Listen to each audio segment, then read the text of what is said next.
Ministries.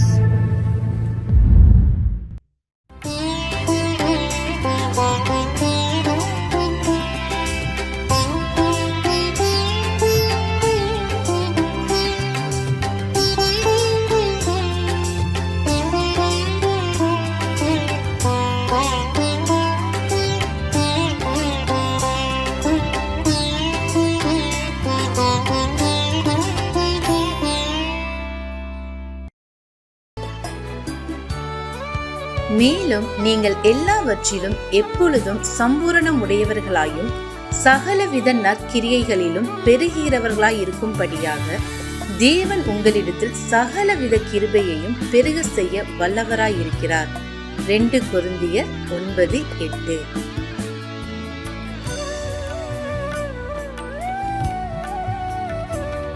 And God is able to make all grace abound toward you, that ye always, having all sufficiency in all things, may abound to every good work. 2 Corinthians 9:8.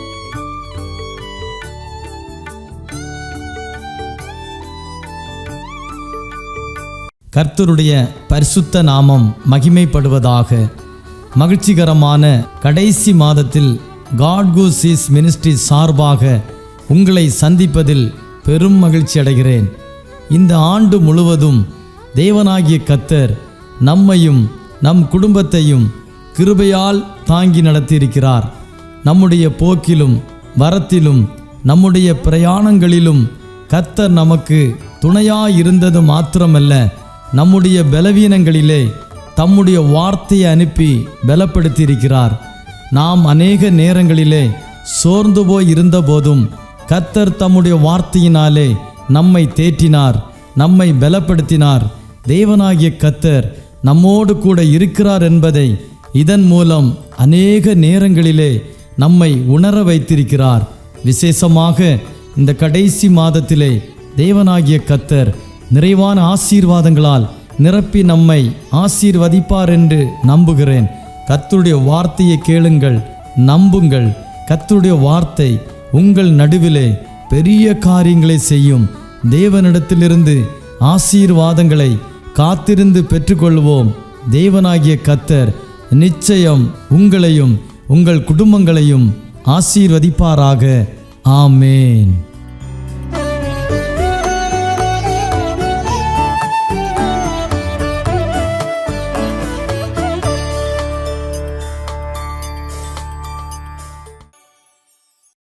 Price the Lord. കർത്താവായ യേശുക്രിസ്തുവിൻ്റെ നാമത്തിൽ എല്ലാവർക്കും വന്ദനം. ഈ ശബ്ദം ശ്രവിക്കുന്ന എല്ലാ പ്രിയപ്പെട്ടവരെയും കർത്താവ് അനുഗ്രഹിക്കട്ടെ.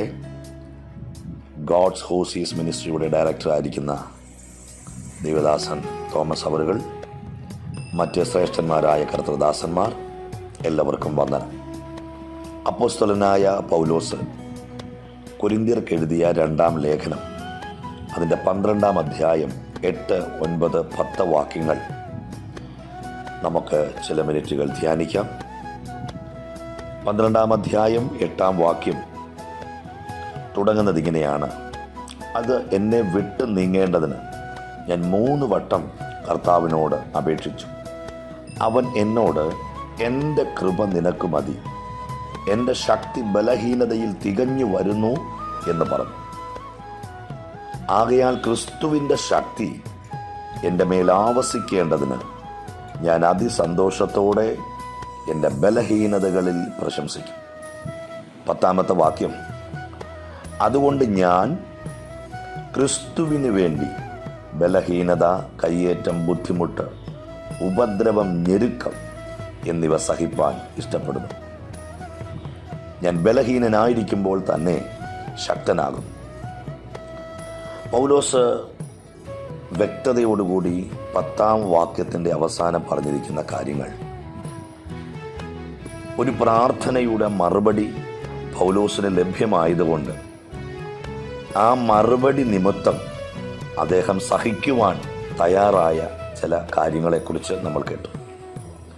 എന്നാൽ ഈ തൻ്റെ ലേഖനങ്ങൾ നമ്മൾ പരിശോധിക്കുമ്പോൾ അവിടെയെല്ലാം കഷ്ടതയിൽ, പ്രതിസന്ധികളിൽ, പോരാട്ടങ്ങളിൽ, ആപത്തുകളിൽ ഉപദ്രവങ്ങളിൽ സഹിഷ്ണുതയോടെ സഹിച്ച മനുഷ്യൻ ഈ പുസ്തകം അവസാനിക്കുമ്പോൾ അദ്ദേഹം പറയുക, എന്നെ വിട്ടത് നീങ്ങണം. 3 വട്ടം ദൈവത്തോട് ചോദിക്കുക. പക്ഷെ ചോദിച്ചതിനുള്ള ഒരു മറുപടി അല്ല ദൈവം കൊടുക്കുന്നത്. പക്ഷെ ചോദിച്ച ചോദ്യത്തിലും അധികമായ ഒരു വലിയ മറുപടി. ചോദിച്ചതൊന്ന്, ദൈവം നൽകി കൊടുത്തതൊന്ന്. നമ്മൾ സിസ്റ്റമാറ്റിക്കായിട്ട് വചനം പഠിക്കുമ്പോൾ 8-ാം വാക്യം ചോദ്യം, 9-ാം വാക്യം ഉത്തരം, 10-ാം വാക്യം ഉത്തരം കേട്ട പൗലോസിന്റെ പ്രതികരണമാണ്. ഒന്നുകൂടെ ഞാൻ ആവർത്തിക്കുന്നു. 2 കൊരിന്ത്യർ ലേഖനം 12-ാം അധ്യായം 8-ാം വാക്യം പൗലോസിന്റെ ചോദ്യവും 9-ാമത്തെ വാക്യം ദൈവത്തിങ്കിൽ നിന്നുള്ള പൗലോസിന് വേണ്ടിയുള്ള മറുപടിയും 10-ാം വാക്യം മറുപടി കേട്ട പൗലോസിന്റെ പ്രതികരണവുമാണ്. പ്രിയപ്പെട്ടവരെ, എന്നെ ശ്രദ്ധിക്കുന്ന ദൈവദാസന്മാരെ, ദൈവമക്കളെ, നമ്മൾ ദൈവത്തോട് ചോദിക്കുന്ന ചോദ്യം ശ്രദ്ധിക്കുന്ന ഒരു ദൈവമുണ്ട്. നമ്മൾ ദൈവത്തോട് യാചിക്കുന്ന യാചന കേൾക്കുന്ന ഒരു ദൈവമുണ്ട്. നാം ദൈവസന്നിധിയിൽ നിലവിളിക്കുന്ന നിലവിളി ശ്രദ്ധിക്കുന്ന ഒരു ദൈവമുണ്ട്. അതുകൊണ്ട് തന്നെ പറയുന്നു വചനം, എളിയവരുടെ നിലവിളിക്ക് ചെവി പൊത്തിക്കളയാത്ത ദൈവം. കർത്താവിൻ്റെ കണ്ണ് നീതിമാന്മാരുടെ മേലും അവരുടെ പ്രാർത്ഥനയ്ക്ക് ദൈവത്തിൻ്റെ ചെവി തുറന്നിരിക്കുന്നു.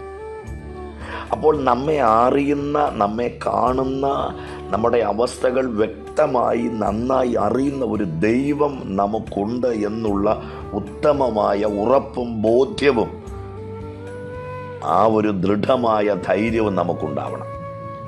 അതുകൊണ്ട് തന്നെയാണല്ലോ യോശുവയോട് ദൈവം പറയുന്നത്, മോശ മരിച്ചു കഴിഞ്ഞ് അനന്തരമുള്ള കാര്യങ്ങളിലേക്ക് അദ്ദേഹത്തെ ദൈവം നിയോഗിക്കുമ്പോൾ, ദൈവം അദ്ദേഹത്തെക്കുറിച്ചുള്ള പദ്ധതികൾ പ്ലാൻ ചെയ്യുമ്പോൾ അദ്ദേഹത്തിൻ്റെ ഹൃദയത്തിനകത്തൊരു ചിന്ത,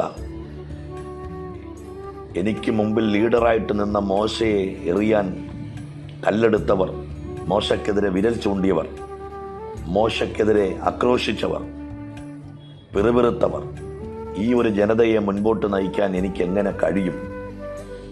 ആകെ പതറി, ആകെ തളർന്നു, മാനസികമായി വല്ലാത്ത അവസ്ഥകളിലായി. പക്ഷെ അവിടെയും ദൈവം പറയുന്നു, ഞാൻ മോശയോട് കൂടെ ഇരുന്നത് പോലെ നിന്നോട് കൂടെ ഇരിക്കും. അതിൻ്റെ അർത്ഥം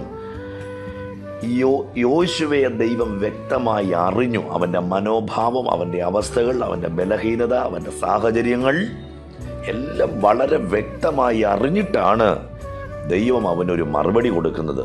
ആ മറുപടിയാണ് നമ്മൾ മനസ്സിലാക്കേണ്ടത്. പ്രിയരെ, ദൈവം പറയുക, നീ ഉറപ്പും ധൈര്യവും ഉള്ളവനായിരിക്കാം. ഈ ശബ്ദം കേൾക്കുന്ന പ്രിയപ്പെട്ടവരോട് ഞാൻ പറയുന്നു, ഒരു വർഷമെങ്കിൽ മാനസികമായി, ശാരീരികമായി, ആത്മീകമായി നിങ്ങൾ തളർന്നവരാകാം പല വിഷയങ്ങളിൽ. പക്ഷേ അവിടെ ദൈവം നിങ്ങളെ കാണുന്നു, ദൈവം നിങ്ങളെ അറിയുന്നു. കർത്താവ് പറയുന്നു, നിങ്ങൾ ഉറപ്പും ധൈര്യവും ഉള്ളവരായി. അത് രണ്ടും നമുക്ക് നഷ്ടപ്പെടരുത്. പലപ്പോഴും നമ്മുടെ ജീവിതത്തിൽ നമുക്ക് നഷ്ടപ്പെടുന്നത് പല കാര്യങ്ങളെക്കുറിച്ചുള്ള ഉറപ്പാണ്. പലപ്പോഴും നമുക്ക് ചോർന്നു പോകുന്നത് നമ്മുടെ ധൈര്യമാണ്. അതുകൊണ്ട് ഉറപ്പും ധൈര്യവും ഉള്ളവനായിരിക്ക. നീ പോകുന്ന ഇടത്തൊക്കെയും ഞാൻ നിന്റെ കൂടെയുണ്ട്.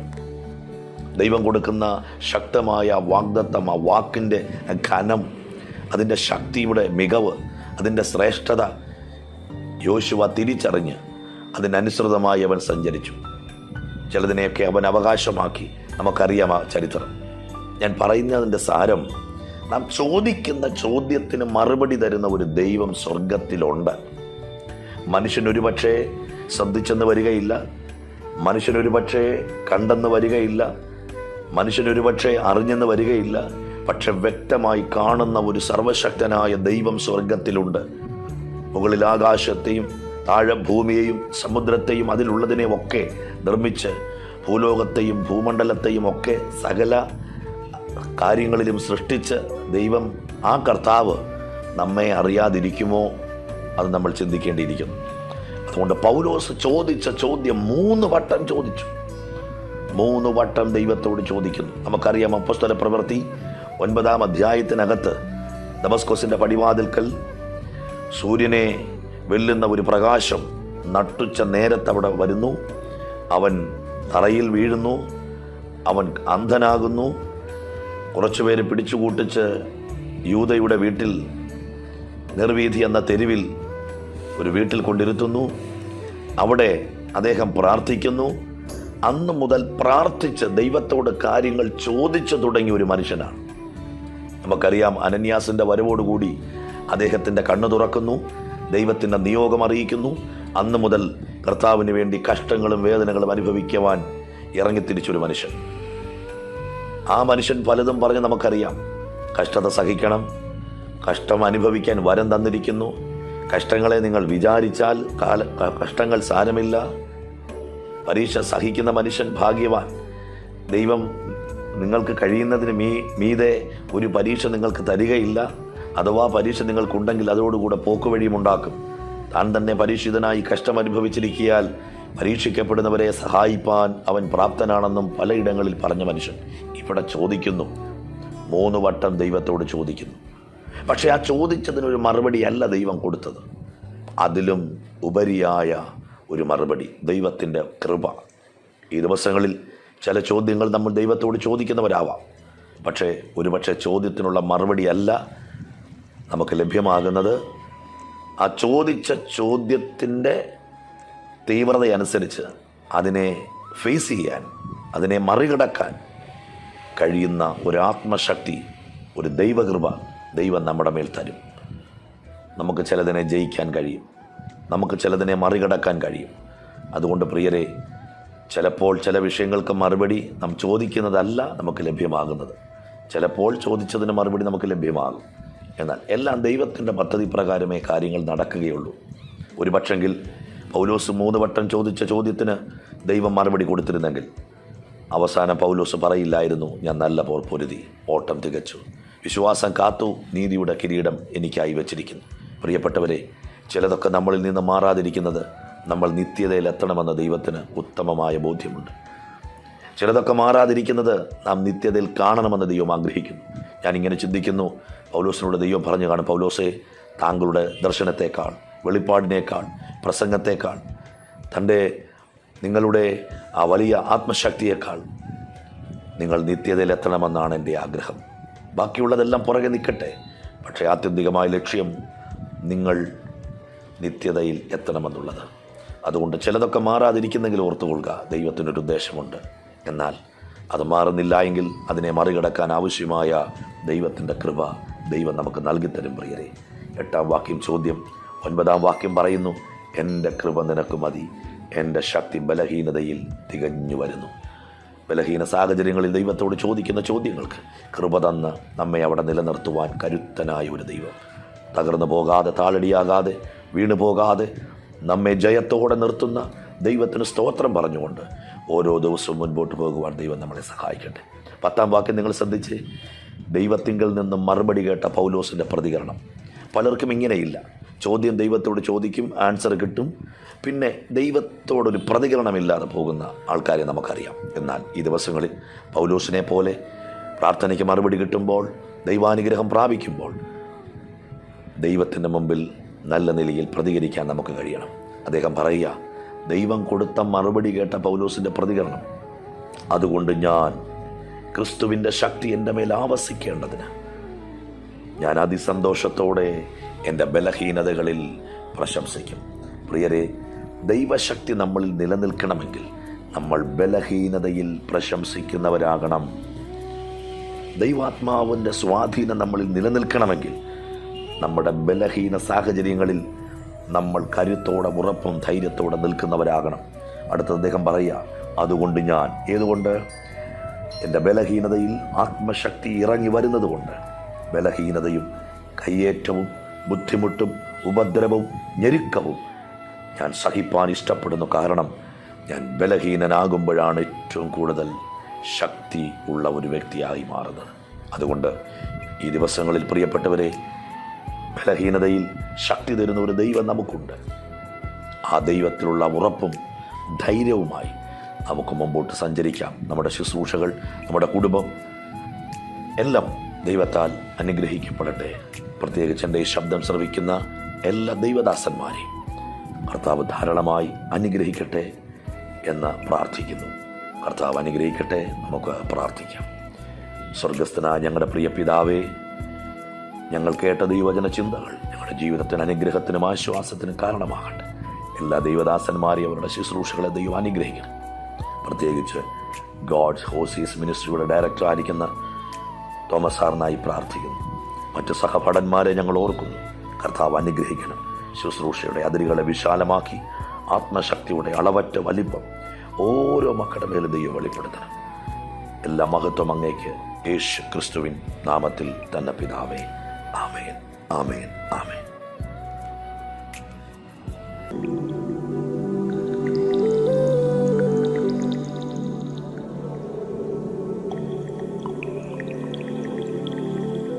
കൂടെയുണ്ടേശുവൻ കൂടെയുണ്ട്,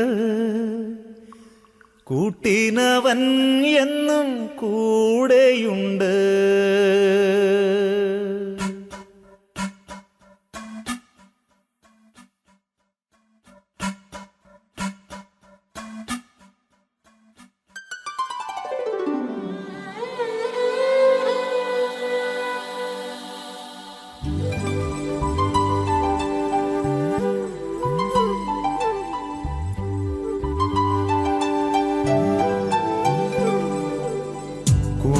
കൂടെയുണ്ടേശുവൻ കൂടെയുണ്ട്, കൂട്ടിനവൻ എന്നും കൂടെയുണ്ട്. കൂടെയുണ്ടേശുവൻ കൂടെയുണ്ട്, കൂട്ടിനവൻ എന്നും കൂടെയുണ്ട്. കൂരിരുൾ താഴ്വരെ കൂടെയുണ്ട്, കൂട്ടാളിയായിട്ടൻ കൂടെയുണ്ട്. കൂരിരുൾ താഴ്വരെ കൂടെയുണ്ട്, കൂട്ടാളിയായിട്ടൻ കൂടെയുണ്ട്.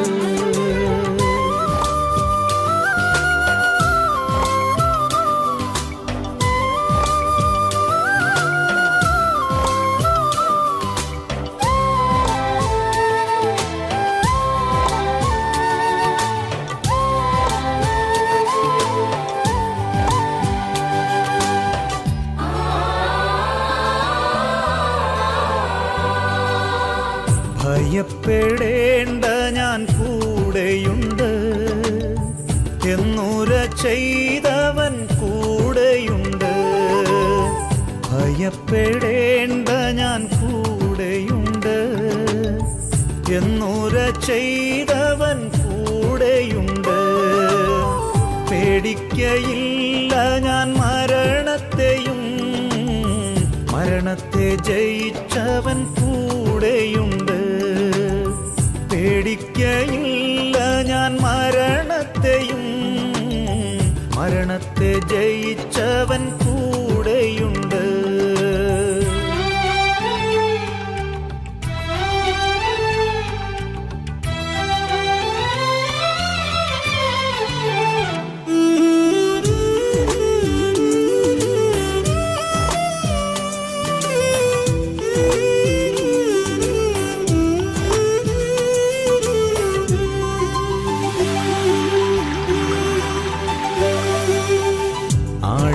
ആഴിയിന്നാഴത്തിൽ കൂടെയുണ്ട്, ആകാശമേഘങ്ങളിൽ കൂടെയുണ്ട്. ആഴിയിന്നാഴത്തിൽ കൂടെയുണ്ട്, ആകാശമേഘങ്ങളിൽ കൂടെയുണ്ട്. ആവശ്യനേരത്തൻ കൂടെയുണ്ട്, ആശ്വാസദായകൻ കൂടെയുണ്ട്. ആവശ്യനേരത്തൻ കൂടെയുണ്ട്, ആശ്വാസദായകൻ കൂടെയുണ്ട്.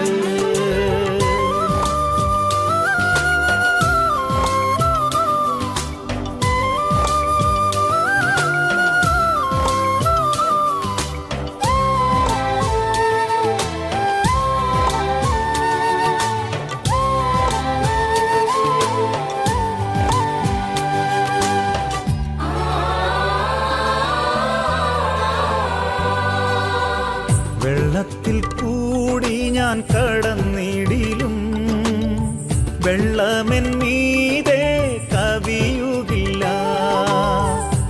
വെള്ളത്തിൽ കൂടി ഞാൻ കടന്നിടിലും വെള്ളമെന്മീതെ കവിയുകില്ല.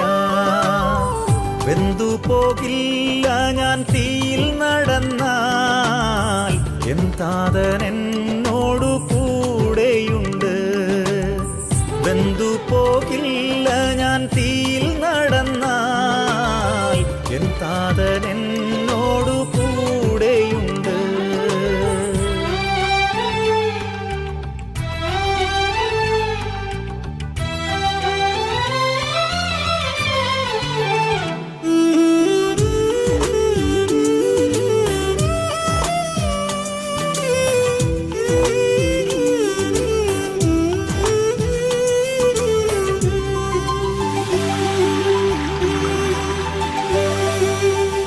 ബാഖായിൻ താഴ്വരെ കൂടെയുണ്ട്. യാക്കോബിൻ ദൈവമെൻ കൂടെയുണ്ട്. ബാഖായിൻ താഴ്വരെ കൂടെയുണ്ട്. യാക്കോബിൻ ദൈവമെൻ കൂടെയുണ്ട്. രോഗക്കിടക്കയിലും കൂടെയുണ്ട്. ലോകാന്ത്യത്തോളമെൻ കൂടെയുണ്ട്. രോഗക്കിടക്കയിലും കൂടെയുണ്ട്. ലോകാന്ത്യത്തോളമെൻ കൂടെയുണ്ട്. കൂടെയുണ്ടേശുവൻ കൂടെയുണ്ട്. കൂട്ടിനവൻ എന്നും കൂടെയുണ്ട്. കൂടെയുണ്ടേശുവൻ കൂടെയുണ്ട്. കൂട്ടിനവൻ എന്നും കൂടെയുണ്ട്.